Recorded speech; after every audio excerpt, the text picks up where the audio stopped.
On the morning of June 12, 1904, a farmer named Harold Deems burst into the sheriff's office in Moberly, Missouri, drenched in sweat and shaking with fear. He said no one had seen the Ashcroft children in nearly 3 weeks, and now a sickly sweet smell was drifting from their farmhouse at the edge of Buckner Ridge. Sheriff Andrew Carver, only 6 months into the job, and more used to settling bar fights than solving crimes, saddled his horse and rode out with Deputy Nolan Price. By noon, they reached the Ashcroft place, a 2-story house sitting quiet on the hill. Shutters closed, the porch empty of the children's toys that once littered it. When Carver knocked, no one answered.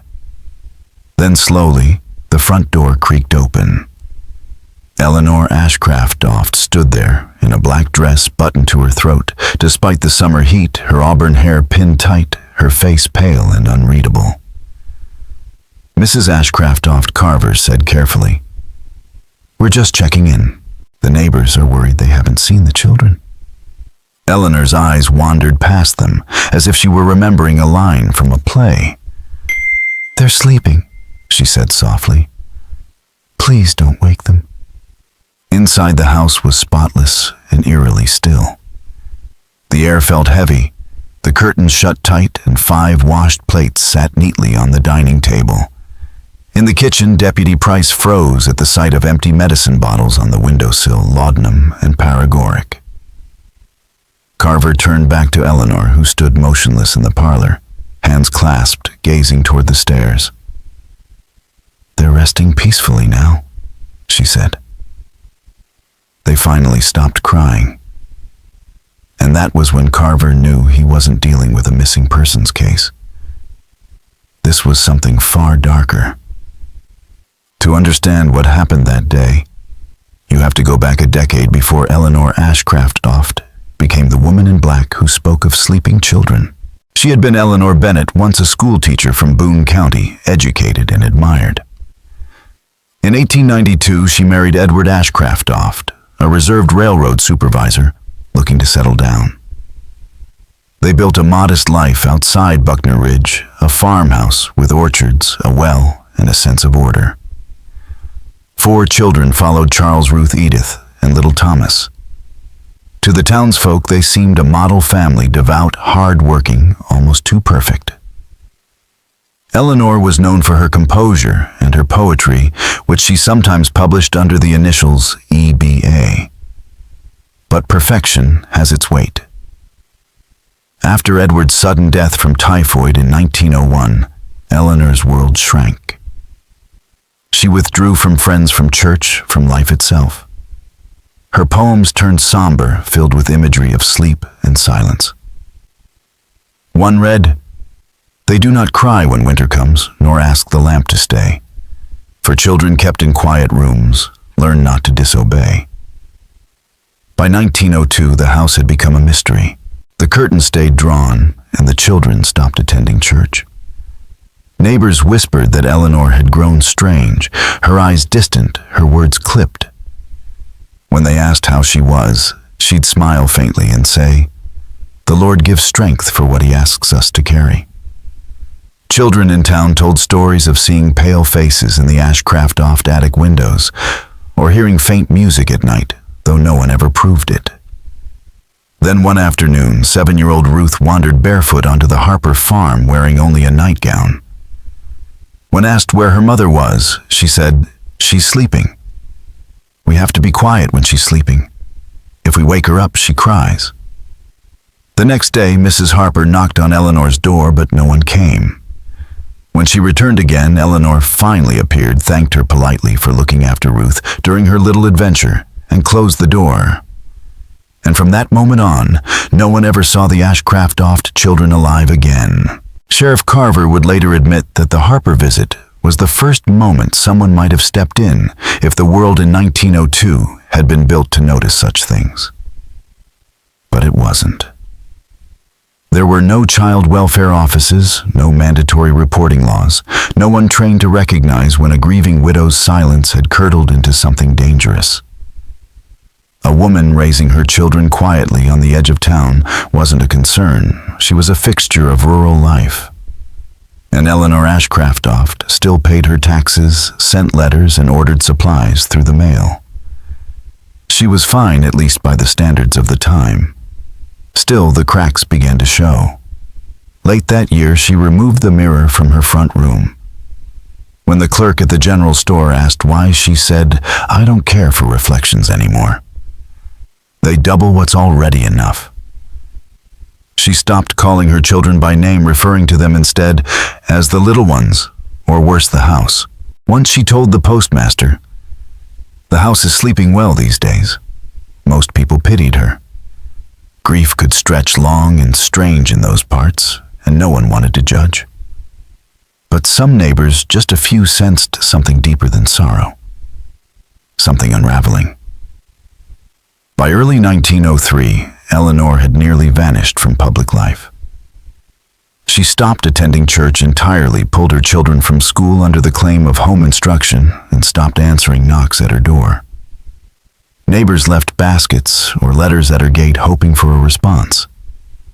Most got nothing. The few who did receive replies found them oddly formal, stiff, as if written by someone performing the idea of politeness rather than feeling it. Her only regular contact came through catalog orders, and those too began to change.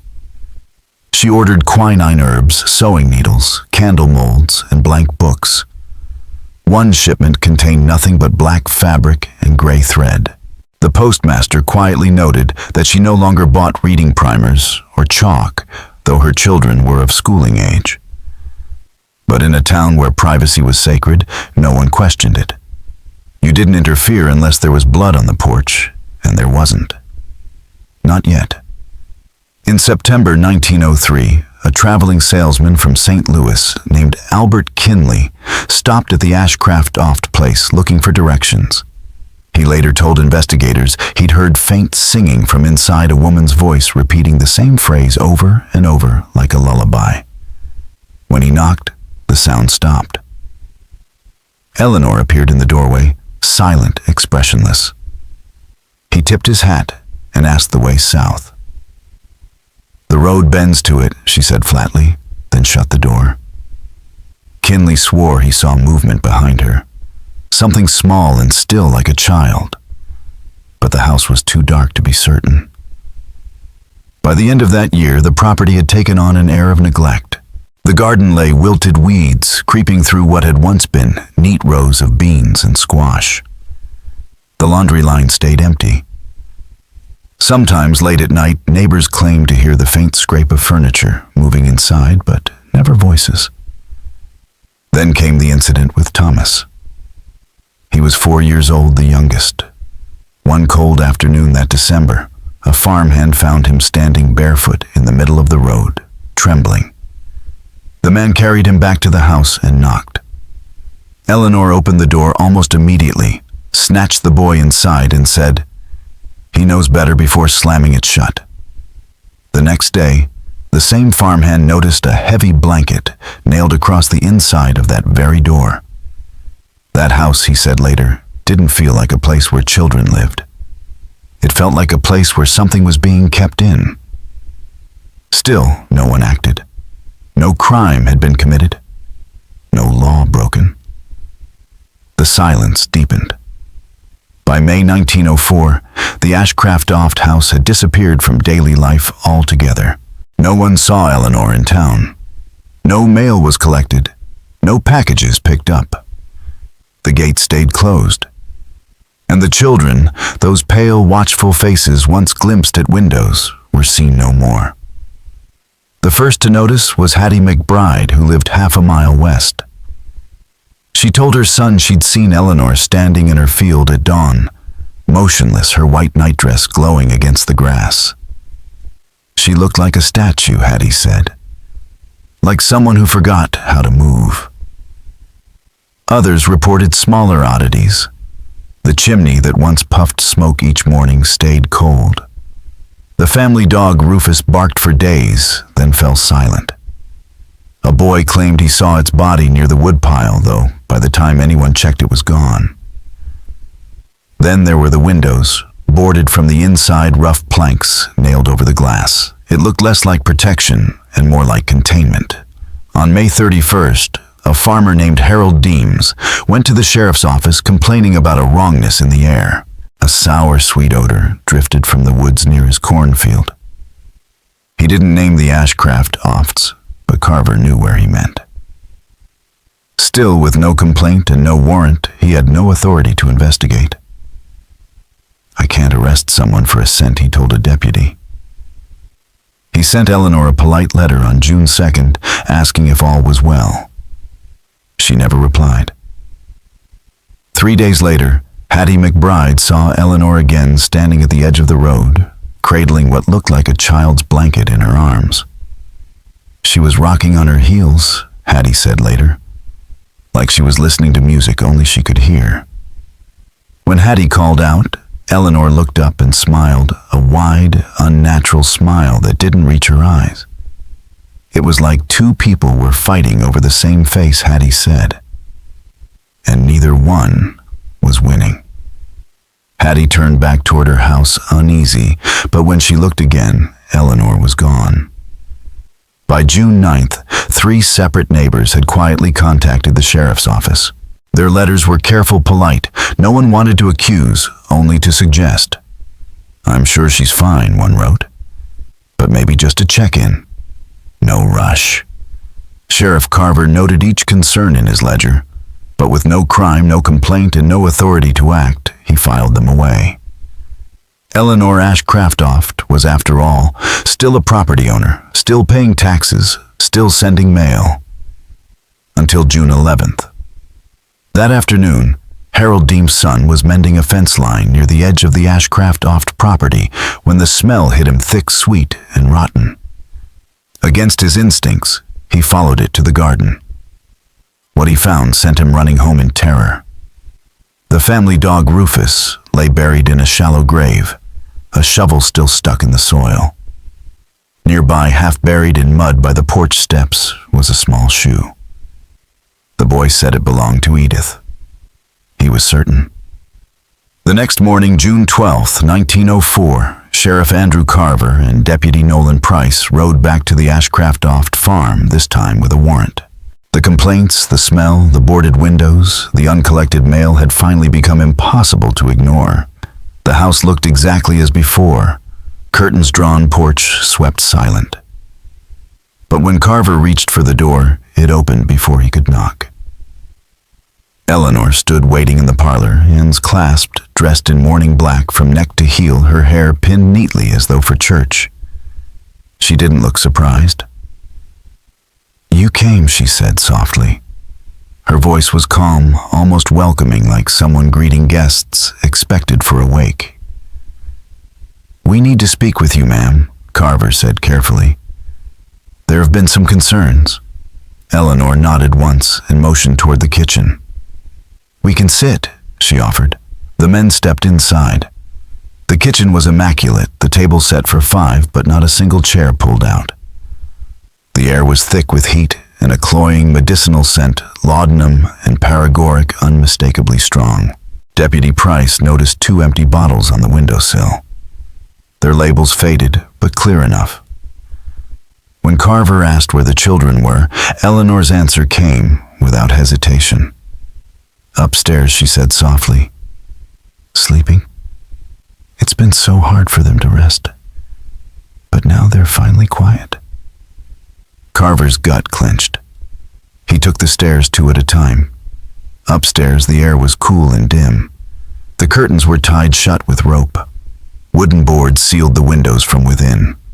4 small beds lined the walls, each neatly made, each occupied.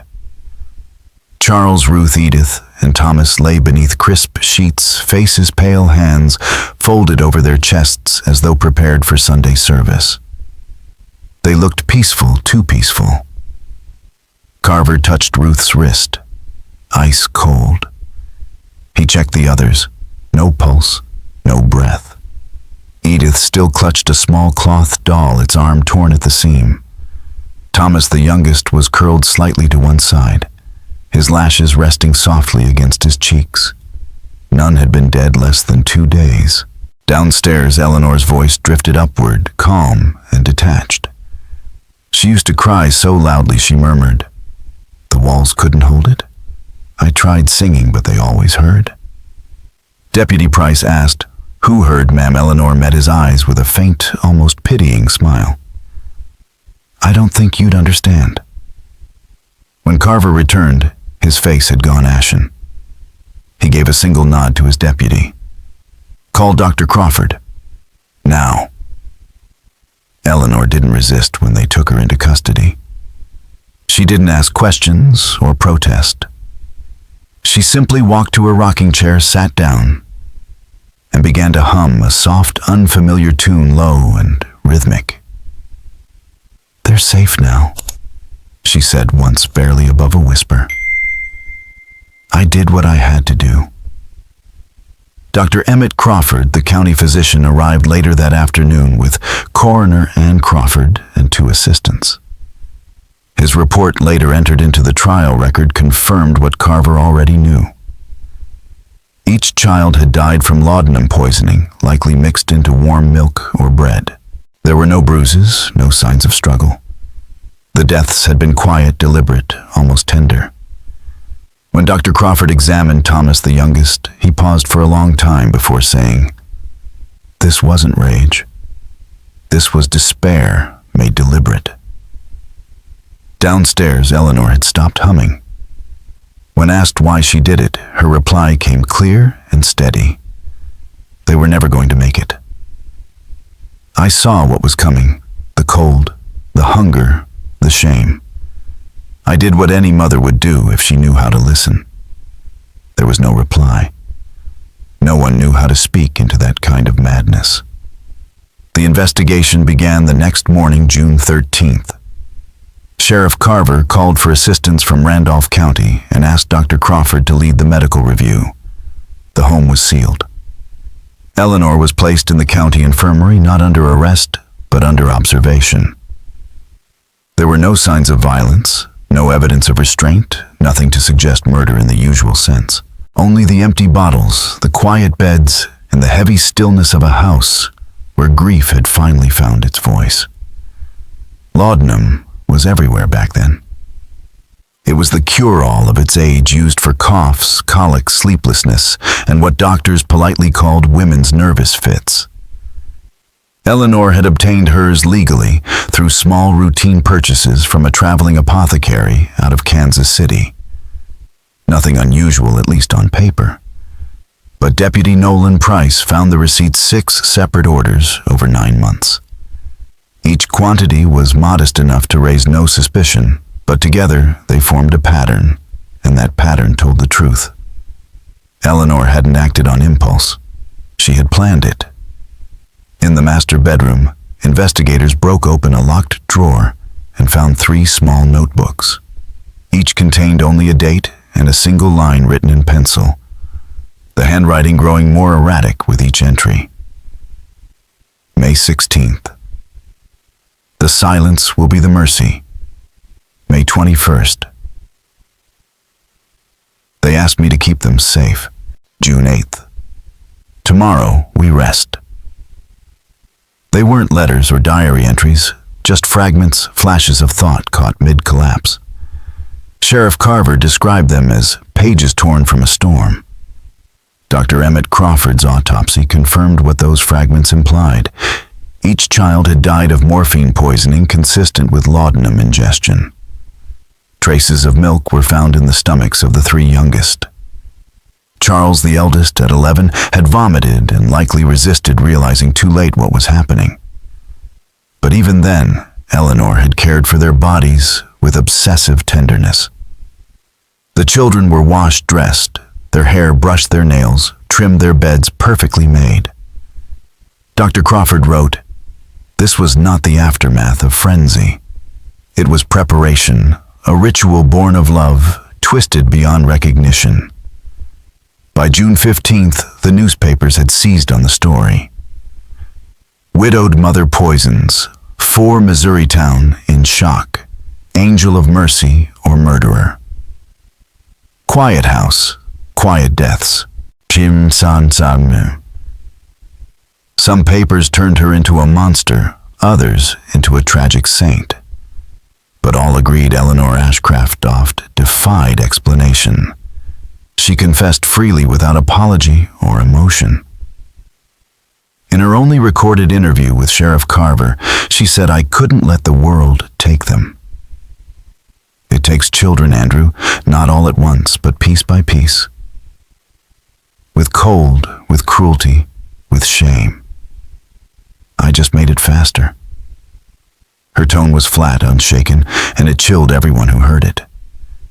As the investigation deepened, it became clear this hadn't been sudden. It had been years in the making. The boarded windows, the isolation, the fading from community life. There had been warnings, dozens of them. But no one had known how, or perhaps been willing to see them for what they were. 6 days after the discovery, investigators conducted a second, more thorough search of the Ashcroft home. This time, they found something that turned the tragedy into a kind of haunting. Hidden beneath a loose board in the master bedroom closet was a small wooden box wrapped in a worn shawl. Inside were 11 letters, all written in Eleanor's hand, none mailed. Each was addressed to someone different: her late husband, her mother in Boston, her old minister, even a friend from her teaching days, long forgotten by everyone else. They weren't messages seeking comfort. They were confessions, final thoughts left like offerings. The earliest, dated February 2nd, was addressed to Edward. "You left too much behind and too little of yourself to carry it. They still ask for you sometimes. I tell them you're in the soil growing things. They believe it. They believe everything I say. That's what terrifies me." Another to her mother. "You always said I was too soft for this world. You were right. But softness absorbs everything. Their fear, their hunger, their need. I don't know where I end, and they begin anymore." The letters weren't incoherent. They were lucid, almost lyrical, but their logic was collapsing inward. Again and again she returned to the same idea that the world was cruel, and that her role as mother was to spare her children from it. One of the last letters, dated June 7th, read, "I have sung them to sleep 1,000 times, but they always wake to more sorrow. This time I will hum until they stay sleeping. There will be no cold, no hunger, no more winters without shoes. Only peace. I will see them through the dark and close the door behind us." Another addressed to no one ended with, "Don't call it murder. Call it mercy. The only kind I had left to give." Forensic psychologists later described her writings as evidence of a long, untreated psychosis worsened by grief and isolation. Dr. Lucien Hall, a psychiatric consultant from Columbia, Missouri, wrote, "This was not a sudden madness, but a slow descent into distorted logic. She was fully aware of her actions, but had redefined morality to fit her delusion. In her mind, she wasn't killing her children. She was rescuing them. Yet amid her unraveling, there were moments of heartbreaking clarity. In one letter she wrote, "If someone would just knock, really knock, not for politeness, but to come in, maybe it would stop. Maybe I'd open the door and say, 'Take them, please,' before I do what the voices say. But no one knocks like that. Not anymore." That final line,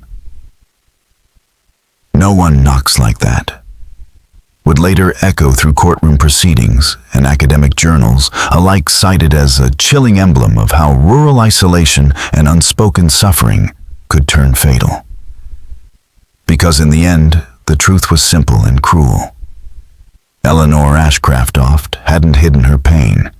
She had lived it in plain sight. Her neighbors mistook her silence for strength. And when she finally broke, she broke unseen behind a door no one thought to open.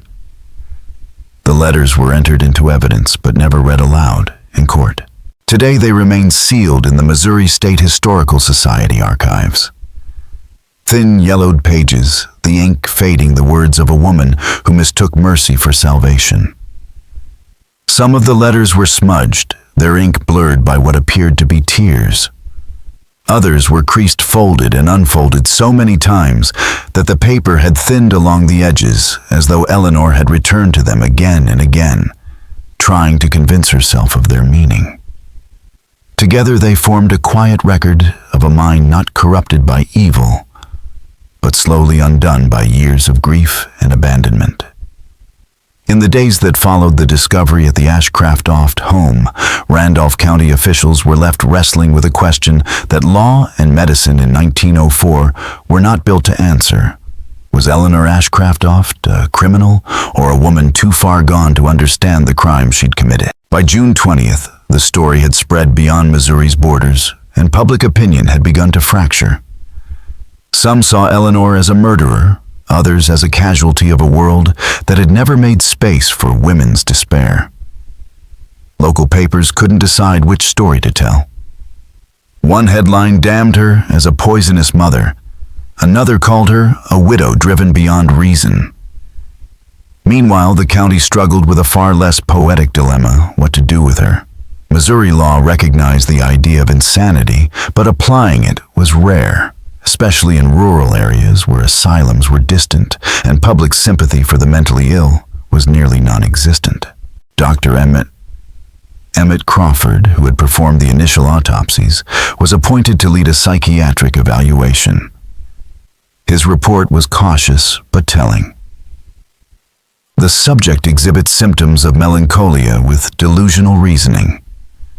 She is aware of her actions, but interprets them through a moral lens that departs sharply from rational thought. In plain terms, she knew what she had done, but believed it was right. During 3 interviews at the county infirmary, Eleanor remained calm and eerily lucid. She described June 8th, the night she called the resting, with a quiet precision that left the room cold. "I warmed the milk," she said softly. They were so tired. Edith had cried for hours. Charles kept asking where the light was. I told him it was inside him, that he wouldn't need to look anymore. When asked if she regretted her actions, Eleanor paused before answering. "I regret that the world required them. I regret that no one came sooner. But I do not regret saving my children from futures I could not protect them from." Sheriff Carver later told a reporter, "It wasn't madness the way people picture it. She wasn't wild or raving. She was calm, cold, like someone who'd already made peace with judgment." On July 1st, 1904, a formal hearing was held at the Randolph County Courthouse to decide whether Eleanor was fit to stand trial. 3 physicians testified. All agreed she suffered from prolonged psychosis fueled by isolation and grief. Their diagnoses varied. Some called it chronic melancholia, others moral insanity, but their conclusion was unanimous. Eleanor Ashcroft was declared mentally incompetent. There would be no trial, no jury, no sentencing. She was remanded to St. Mary's Hospital for the Insane in Jefferson City for indefinite custody. For the law, that was the end. But for the people of Buckner Ridge, it was only the beginning of their reckoning. Some whispered that she had escaped justice. Others said she'd already endured a punishment beyond human measure. Many began to ask quieter, harder questions. How many chances had there been to stop her? How many warnings had they ignored? The investigation had revealed plenty of them. The children had vanished from school and church. The windows were boarded from inside. The smell of laudanum hung in the house. Ruth had been seen wandering barefoot in the cold. The garden rotted, the dog disappeared, and no one had knocked. Not really knocked. When questioned later, the neighbors' recollections were hesitant and heavy with guilt. Martha Pritchard, Eleanor's nearest neighbor, admitted, "I saw the curtains drawn for weeks. I should have checked on her, but she was proud and I didn't want to offend her." Reverend Arthur Bell said quietly, She stopped coming to service. I wrote once, I never followed up. We thought she needed time. We gave her too much of it. One of the most unsettling accounts came from Sarah Lyman, the school teacher who had once taught Ruth and Charles. In early 1903, she'd visited the Ashcroft home to ask about the children returning to school. Eleanor greeted me kindly, but stayed behind the door, she recalled. She said the children were learning at home where the world couldn't rearrange them. I saw Charles behind her, standing straight still, not blinking. I thought maybe he was shy. Now I know better. The truth was that everyone had seen pieces of the puzzle, but no one had assembled it. In 1904, Missouri privacy wasn't just respected, it was sacred. To question how a widow raised her children was a moral trespass. Even when fear crept in, it was swallowed by politeness. Years later, Deputy Price summed it up best. We all thought someone else would say something. It wasn't denial. It was paralysis. In the weeks after the tragedy, a few townspeople left flowers by the Ashcroft gate. Others attended the burial of the 4 children, a quiet affair with no hymns, no eulogies. One woman brought 4 pairs of small shoes and lined them neatly at the fence. She never explained, and no one asked. The silence that had shrouded the house didn't break. It simply echoed. After Eleanor's transfer to St. Mary's, Buckner Ridge did what small towns do in the face of unthinkable horror. It folded in on itself. The Ashcroft farmhouse was left to decay. The sheriff posted a notice on the gate. Property under state hold. Weeds overtook the garden. The wind stripped shingles from the roof. Eventually, the place just faded into the landscape as though the earth had decided to reclaim it. Probate officer Thomas Yates cataloged what remained 4 iron beds. A writing desk, a few linens, and a stack of children's books filled with Eleanor's handwriting lessons that stopped abruptly in 1903. The family Bible was found among them, its pages yellowed and brittle. Next to her children's names, Eleanor had written a final line. May they be brave in the face of winter. It was underlined 3 times in pencil. Investigators believed she had done it in the last days before their deaths. The children were buried in the town cemetery that July, beneath simple limestone markers, bearing only their first names and dates. The graves were paid for from the sale of Edward Ashcroft's remaining land. Eleanor was not permitted to attend. A dozen townspeople came. No hymns were sung, no words were spoken. And when it was done, Buckner Ridge carried on pretending, as small towns do, that silence could erase memory. But the smell of laudanum never really left the air.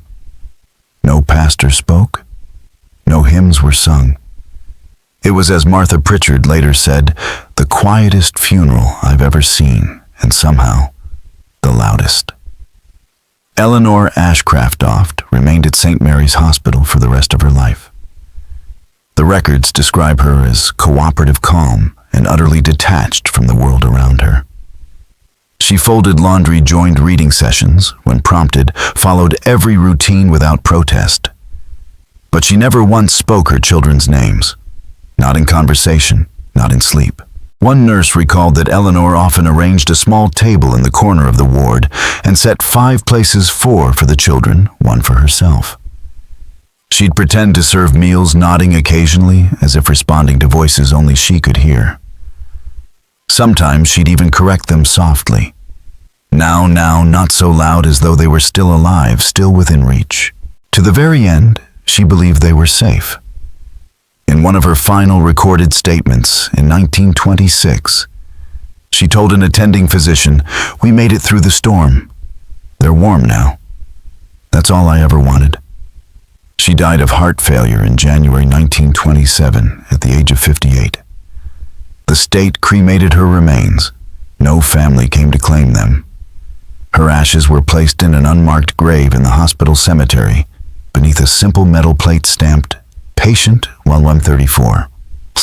The Ashcroft house stood empty for 5 years after her death. Children dared each other to approach it. Some swore they saw candlelight flickering behind the boarded windows.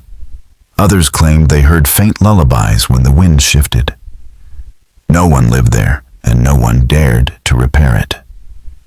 In 1932, a lightning strike hit the roof during a storm. The fire spread quickly through the dry wood. By the time neighbors noticed, it was already gone. Only the chimney remained. No investigation followed. It was like the land decided it was time to forget, Deputy Price later said. But forgetting never really happened. The story survived in whispers and fragments told around kitchen tables and campfires. A cautionary tale, a ghost story, a quiet indictment of the world that had failed her. Generations later, the name Eleanor Ashcroft still lingered in Buckner Ridge, not as a monster's, but as a mirror. To understand how a woman like Eleanor could slip through every safety net of her time, you have to admit that those nets didn't exist. At the turn of the 20th century, America's grasp of mental illness, especially women's mental illness, was primitive, often cruel. Conditions now recognized as postpartum depression, psychosis, or trauma disorders were dismissed under one sweeping label: female hysteria. It wasn't seen as an illness, but a weakness, a moral flaw, a failure of womanhood. A hysterical woman was one who complained, who grieved too long, who couldn't hold up under the weight of domestic duty. And in rural places like Buckner Ridge, that duty was crushing. Women were expected to do everything: raise children, cook, sew, teach, nurse, pray, obey, and never ever falter. To ask for help was to admit shame. To break under pressure was to be whispered about as unfit. Eleanor, once an educated teacher and poet, became a widow at 33, with 4 children and no safety net. There were no welfare programs, no counselors, no pensions, no language for what she was enduring.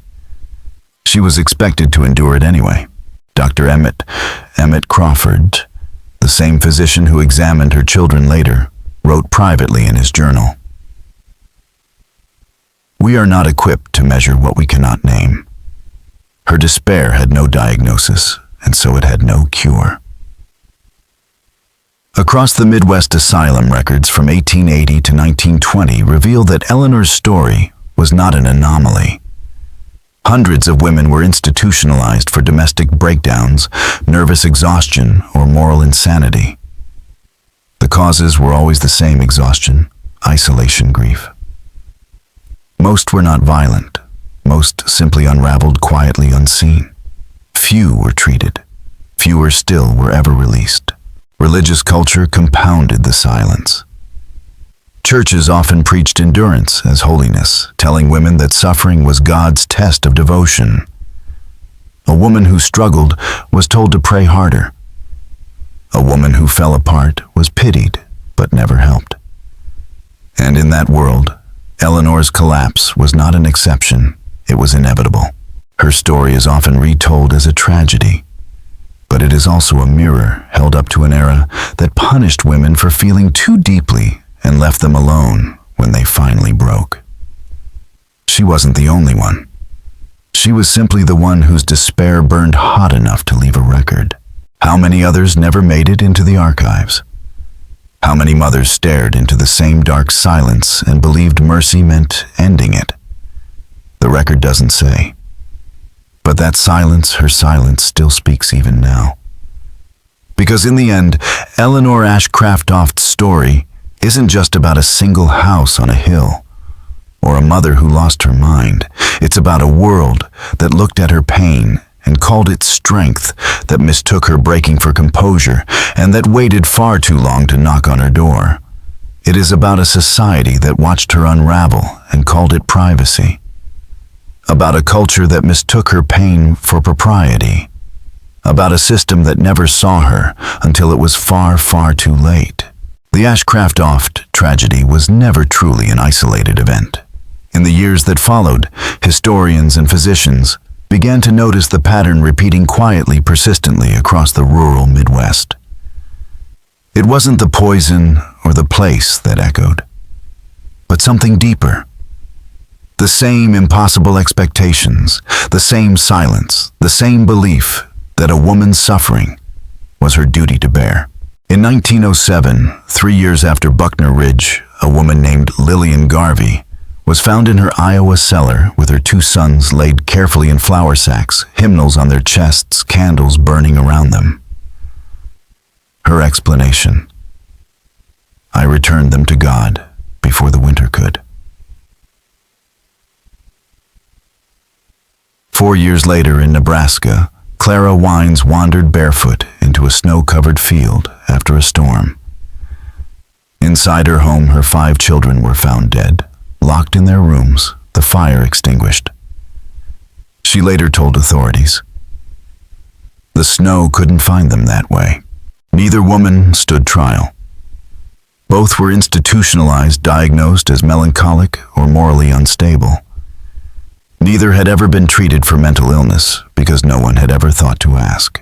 In 1924, a study by the Kansas Medical Examiner's Office examined 47 cases of mothers killing their own children between 1880 and 1920 across the Midwest. 41 happened in rural or semi-rural areas. 38 involved widowed or abandoned women. 29 showed clear signs of psychological distress. Only 6 resulted in criminal prosecution.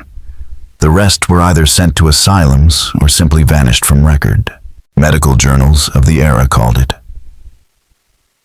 prairie melancholia, a vague, almost poetic term describing women left too long alone in inhospitable conditions.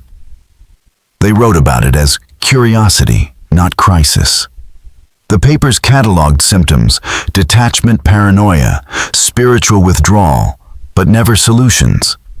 The women became data points, not patients, and the world kept turning. Historians later discovered that the Ashcroft case quietly circulated among doctors and lecturers for decades afterward, used as an example of maternal collapse, but never as a call for reform. It became a story retold in classrooms, not to provoke empathy, but as a cautionary tale about what happened when too much was asked of too few for too long.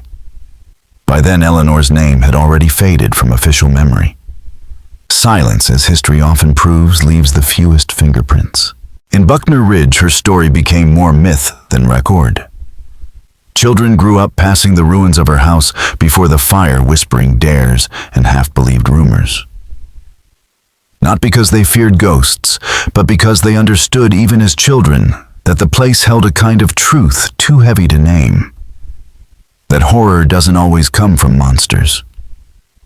Sometimes it comes from exhaustion and neglect. Almost 50 years later, in 1951, a University of Missouri graduate student named Louise Gart wrote a thesis titled "The Ashcroft Case and the Language of Rural Silence." It was the first academic study to examine what had happened not as an act of evil, but as a failure of community. Gart wrote, "Eleanor Ashcroft did not fall through the cracks. There were no cracks. There was no system. She was never held by anything in the first place." The paper was mostly ignored at the time, but resurfaced decades later. In 1973, Eleanor's story was included in a museum exhibit titled "Missouri Women: 100 Years of Silence and Speech." Behind glass sat her letters, a child's shoe, and the Bible found on her nightstand. Visitors lingered longer there than anywhere else. Some wept. Others stood wordless. One curator later wrote, "We did not expect it to be the emotional center of the exhibit, but it was, because it said something without needing to say it loudly." Interest in Eleanor's story grew again in the 21st century as historians began re-examining early domestic mental health cases. In 2016, a documentary titled "Before They Fell Asleep" devoted a full hour to her life and its aftermath. It ended with a quote from one of her final, unsent letters. "If someone finds this one day, let them know it wasn't cruelty." It was fear folded so many times, it became devotion. Today, the children's graves still stand in Cedar Hollow Cemetery. 4 small headstones, weathered but legible. Each bears only a first name, Charles Ruth Edith Thomas. Every year, someone leaves offerings, tiny shoes, a worn storybook, a single white flower. No one knows who. Maybe descendants, maybe strangers, maybe people who simply read the story and felt something shift. Because in the end, the Ashcroft story isn't only about death or madness. It's about what happens when empathy fails, when a mother's pain becomes invisible, when neighbors look away, when help never comes. It's a lesson carved quietly into 4 limestone markers and a line of history that refuses to fade. There are stories in America that resist closure, that don't end with justice or redemption. The Ashcroft case is one of them. It ends not with punishment, but with silence. 4 graves, 1 forgotten woman, and a question that still hangs in the air more than a century later. How many others were never seen? Eleanor Ashcroft was not a monster, and she was never a mystery. She was a woman, a mother, a widow, a teacher who carried more than one soul could bear. When she broke alone. Her story matters not because it is unique, but because it was written down, because countless others were not. Today we can do what her world never did: name the pain, recognize the signs, and refuse the comfort of looking away.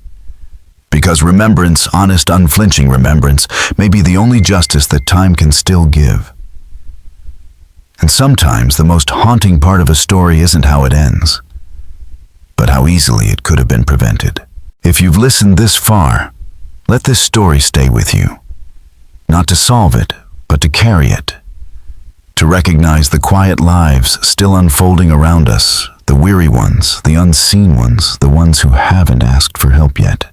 Until next time, thank you for joining us in the Forgotten Rooms of History.